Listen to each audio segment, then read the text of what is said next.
नमस्कार, आप देख रहे हैं हर तस्वीर में कहानी है और मैं हूं आपके साथ शिप्रा झा।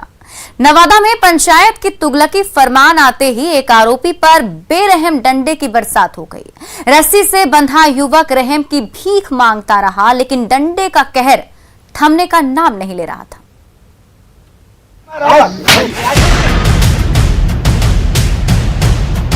महादेव के दरबार में क्रूरता का खुला खेल हो रहा है। रस्सी से बंधा युवक बार बार रहम की भीख मांग रहा है तो बेरहम भीड़ उस लाचार युवक पर डंडे की बरसात किए जा रही है। ये एक डंडा, ये दूसरा डंडा और ये तीसरा डंडा, और फिर तो डंडे का वार थमने का नाम ही नहीं ले रहा। लाठी की चोट खाते ही जमीन पर गिरा ये युवक दर्द से कराह रहा है। कातर निगाहों से दया की गुहार लगा रहा है, लेकिन उग्र भीड़ के सिर पर खून सवार है। ये देखिए, ये दोनों लाठीबाज कैसे उस लाचार युवक पर डंडे बरसाए जा रहे हैं। बेरहमी की ये तस्वीर आई है नवादा के दिरमोबरा गांव से। ये युवक रात के अंधेरे में गलत नियत से किसी दूसरे के घर में जा घुसा था। तभी उन ग्रामीणों ने उसे दबोच लिया और हाथ और पांव बांध दिए। दिन के उजाले में जब महादेव मंदिर में पंचायत बैठी तो आरोपी युवक को डंडे की सजा देने का फैसला लिया गया। फिर तो आरोपी पर बड़ी बेरहमी से डंडे पर डंडे बरसने लगे।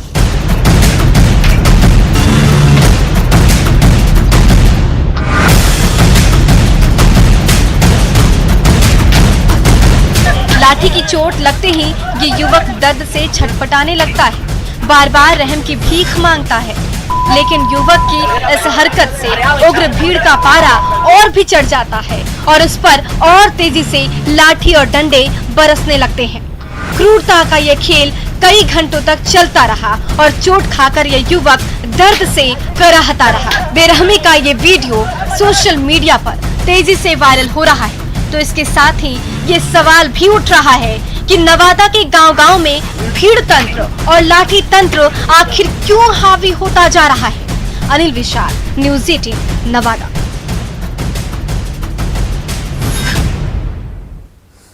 नवादा का कोई भी गरीब और असहाय शख्स कोरोना काल में भूखा नहीं रहेगा। रोटी बैंक के संचालक दीपक कुमार का परिवार भूखे प्यासों की भूख मिटाने के लिए दिन रात खाने का पैकेट तैयार कर रहा है।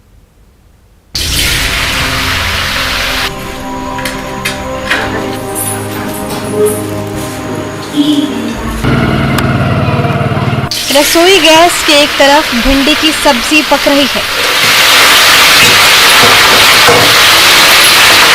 तो दूसरी तरफ गर्मा गर्म अरहर दाल उबल रही है और घरेलू मसालों के छौंक लगाते ही बढ़ जाता है दाल का स्वाद।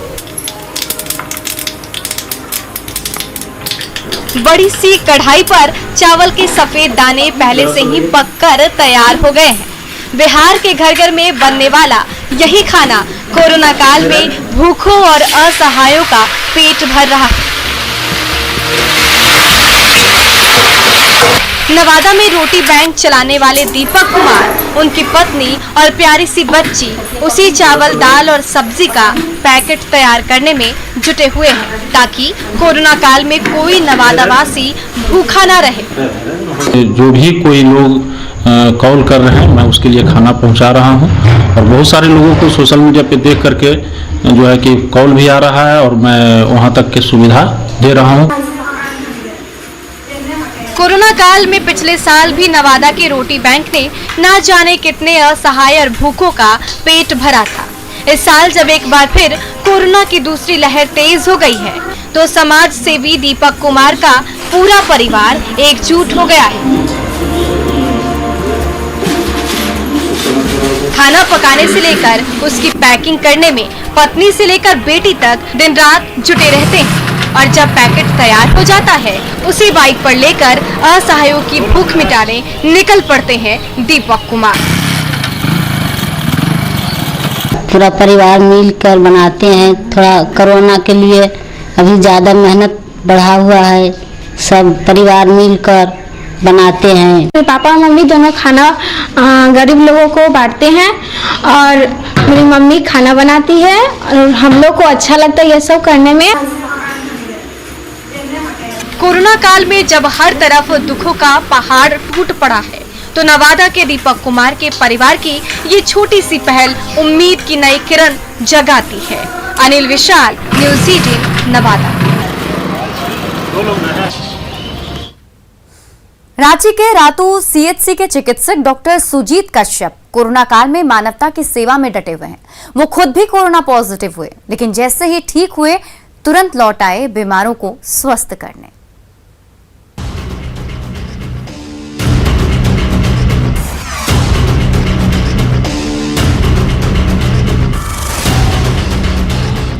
रातू के सामुदायिक स्वास्थ्य केंद्र में अंदर से लेकर बाहर तक मरीजों और उनके परिजनों का तांता लगा हुआ है। कोई मौसमी बीमारी से जूझ रहा है तो कोई कोरोना के लक्षण से घबराया हुआ है। मरीजों की तादाद इतनी ज्यादा बढ़ गई है कि उसे संभालना मुश्किल हो रहा है। फिर भी हर एक मरीज का मर्ज दूर करने के लिए ये बहादुर स्वास्थ्य कर्मचारी ड्यूटी पर डटे हुए हैं। तो रातू सीएचसी के प्रभारी चिकित्सक डॉक्टर सुजीत कश्यप भी एक एक मरीज का हालचाल लेते दिख रहे हैं। वो खुद 15 अप्रैल को कोरोना पॉजिटिव हो गए थे। 26 अप्रैल को जैसे ही नेगेटिव रिपोर्ट आई, ड्यूटी पर लौटते देर नहीं लगी। मैं औरों की तुलना में थोड़ा कम बीमार हूं और अभी निगेटिव हो गया। निसंदेह हमको बहुत वीकनेस है, काम करने की स्थिति नहीं है, फिर भी इन लोगों की तकलीफ के आगे मेरे पास कोई शब्द नहीं, इसलिए मैं ज्वाइन कर लिया। एक तरफ कोरोना की रफ्तार लगातार तेज होती जा रही है, तो दूसरी तरफ रातू के सामुदायिक स्वास्थ्य केंद्र में मरीजों की तादाद भी लगातार बढ़ती जा रही है।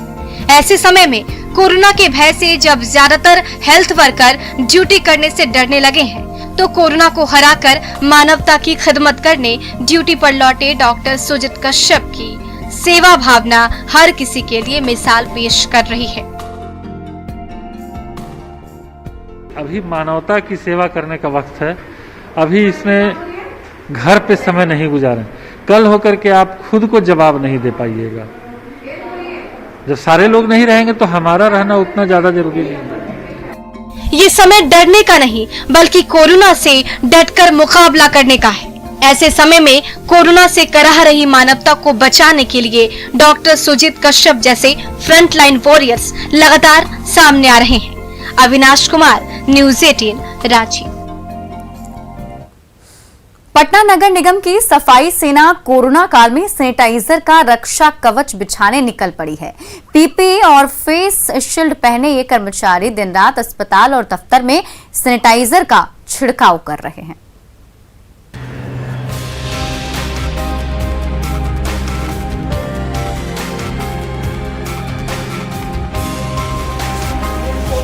ऊपर से लेकर नीचे तक पीपीई का सफेद कवच शरीर को ढके हुए है, तो चेहरे को सुरक्षा दे रही है फेस शील्ड की मजबूत दीवार।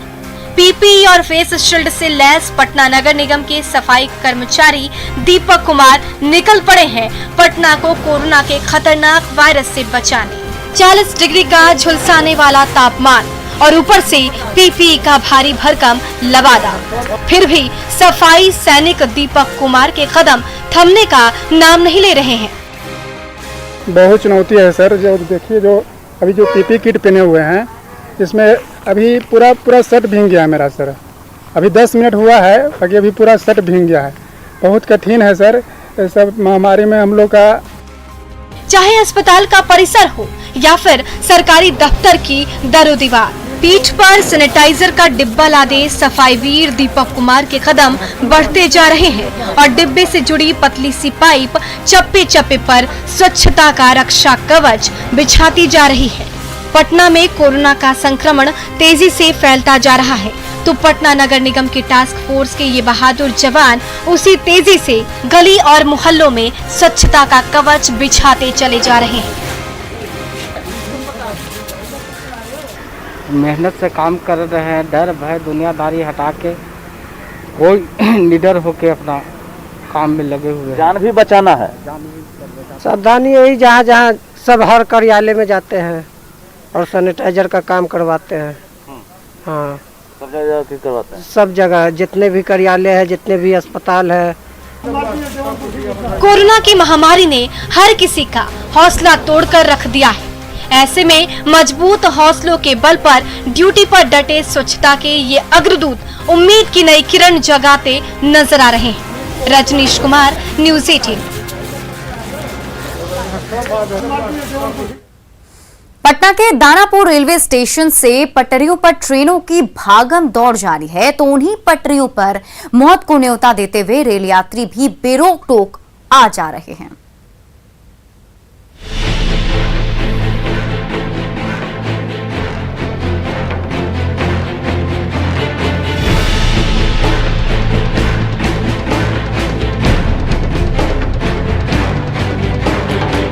दानापुर रेलवे स्टेशन की पटरियों से लोकल से लेकर एक्सप्रेस ट्रेनों की आवाजाही दिन रात थमने का नाम नहीं ले रही। कभी अप लाइन से कोई ट्रेन आती है तो अगले ही पल डाउन लाइन से छुक छुक करती दूसरी ट्रेन दिखाई देती है।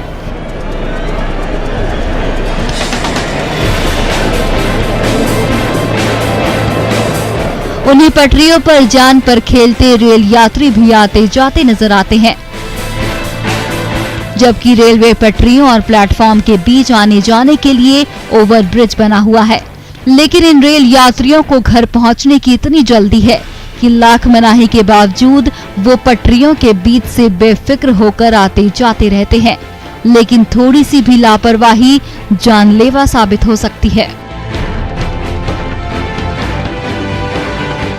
में ये जो जान जो अच्छा ट्रैक पार कर रहे हैं सर, ऐसा है ना, हमारे कितने बना हुआ फुटवेयर तो बना हुआ है। ये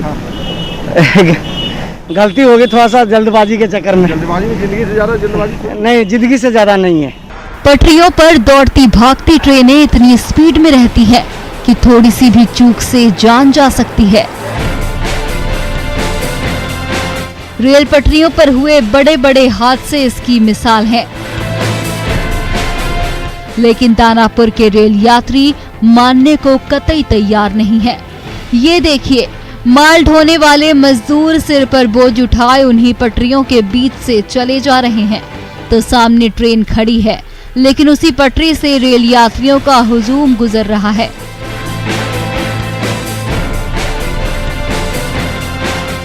लापरवाही पर सवाल पूछना भी इन्हें नागवार लगता है। ट्रैक आपने क्रॉस किया? हाँ। वजह की जितना जल्दी का था इस लेकर जल्दीबाजी में आप रूल रेगुलेशन भूल जाएंगे। देखिए, ये बुद्धिजीवी है। जिंदगी अनमोल है, इसे ऐसी जल्दबाजी में मत गवाइए।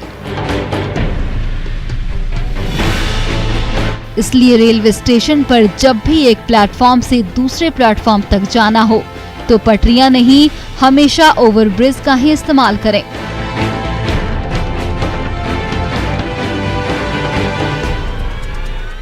अमित कुमार, न्यूज़ 18, पटना।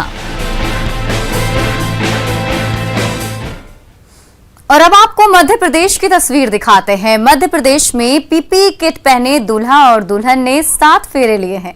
शादी के एन मौके पर दूल्हे राजा कोविड पॉजिटिव आ गए थे, तो शादी के जोड़े की बजाय पीपीई किट के रक्षा कवच में शादी कराई गई।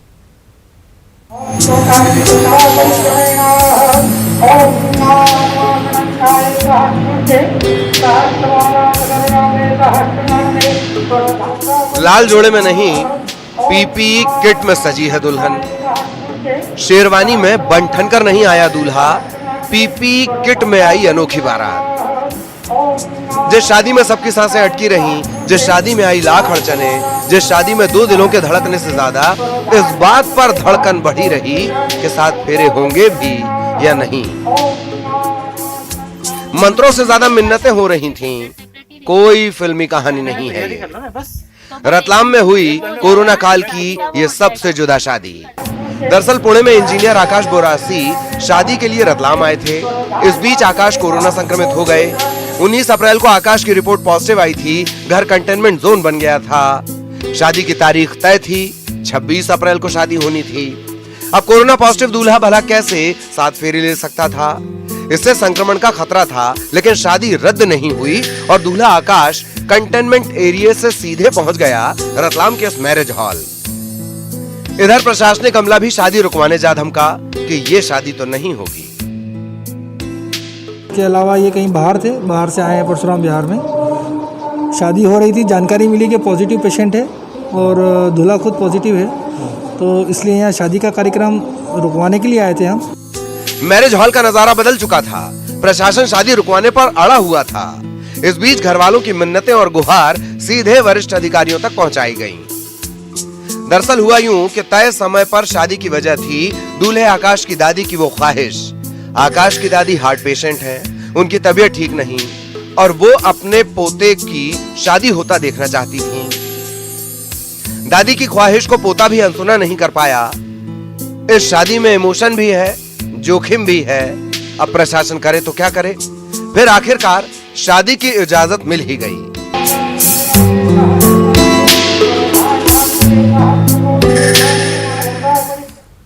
छत्तीसगढ़ की 92 साल की दादी अम्मा फुलवाबाई ने फौलादी इरादों और जिंदा दिली के बल पर कोरोना को हरा कर ही दम लिया।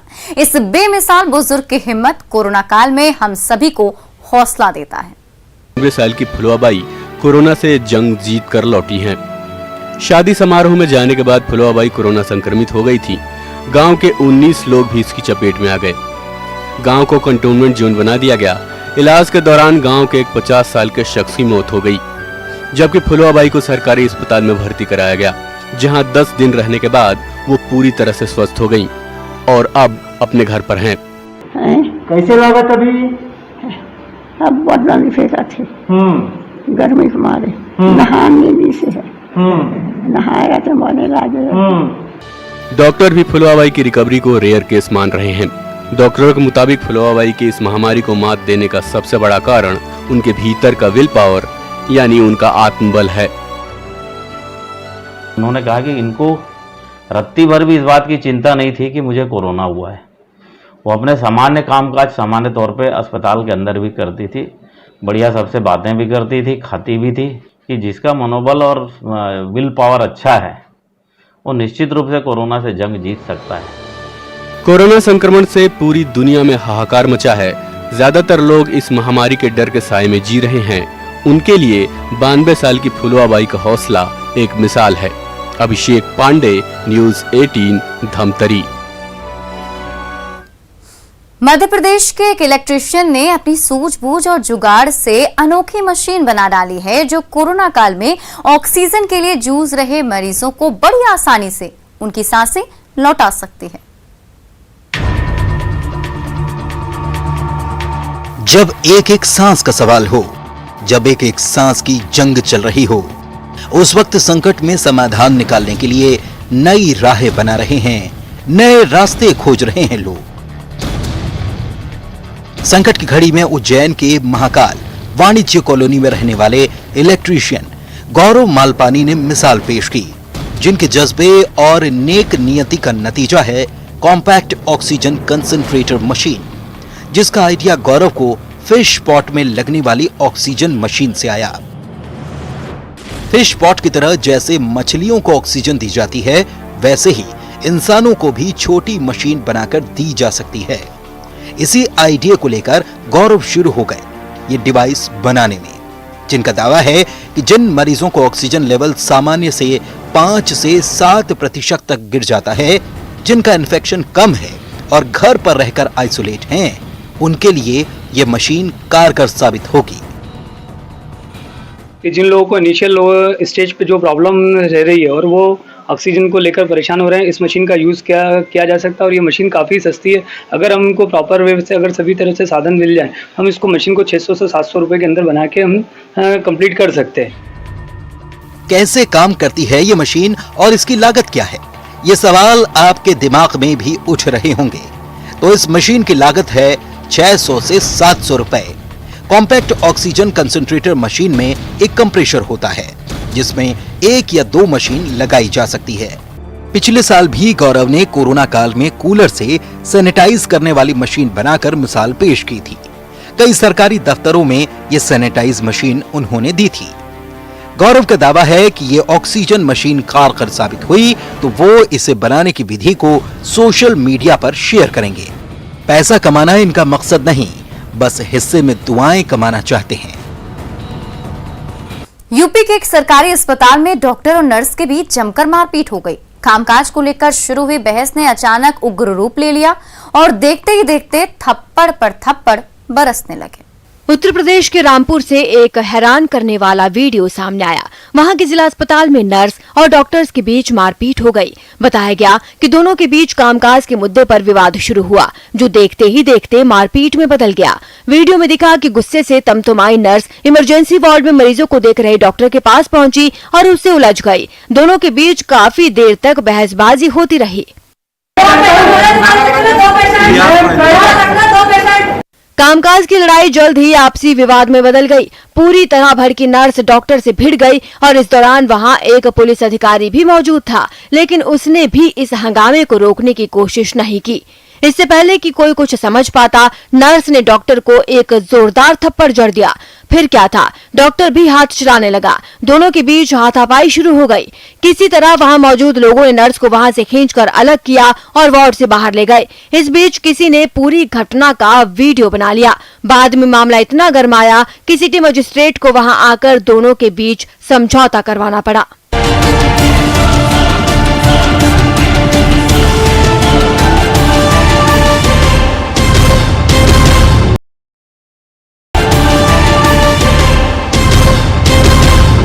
गुजरात में अपराधियों ने बंदूक दिखाकर गहनों की दुकान में जमकर लूटपाट की। अपराधी ग्राहक बनकर आए और दुकानदार को फर्श पर गिरा दिया, फिर 70 लाख का गहना उड़ा ले गए। गुजरात के राजकोट से चौंका कर रख देने वाली एक घटना सामने आई। यहाँ बंदूक के दम पर 3 बदमाशों ने गहनों की एक दुकान में लूट की। दुकानदार ने बताया कि आरोपी वहां से 70 लाख रुपए के गहने लूटकर फरार हो गए, क्योंकि जिस तरह से तीनों बदमाशों ने इस वारदात को अंजाम दिया, उसने सबको हैरत में डाल दिया। सामने आए वीडियो में 2 बदमाश ग्राहक बनकर दुकानदार से बातचीत करते दिखे। तभी तीसरा आरोपी काउंटर से कूदकर उस दुकानदार के पास पहुंच गया। इससे पहले कि वो दुकानदार संभल पाता, बदमाश के साथियों ने भी दुकानदार पर हमला बोल दिया। 2 ने उसे फर्श पर गिराकर खूब पीटा और तीसरा पिस्टल दिखाकर उसे डराता रहा। इसके बाद तीनों ने उसे बंधक बनाकर दुकान में मौजूद गहनों पर हाथ साफ कर दिया और वहां से भाग गए। इस घटना की जानकारी मिलने के बाद पुलिस वहां पहुंची, जिसे दुकान में सब कुछ बिखरा मिला। इस लूट की जांच तो शुरू हो गई है, लेकिन अभी तक पुलिस के हाथ कुछ खास नहीं लगा है। तो फिलहाल इस बुलेटिन में बस इतना ही, लेकिन न्यूज़ 18 पर खबरों का सिलसिला लगातार जारी है। आप देखते रहिए न्यूज़ 18 बिहार झारखंड।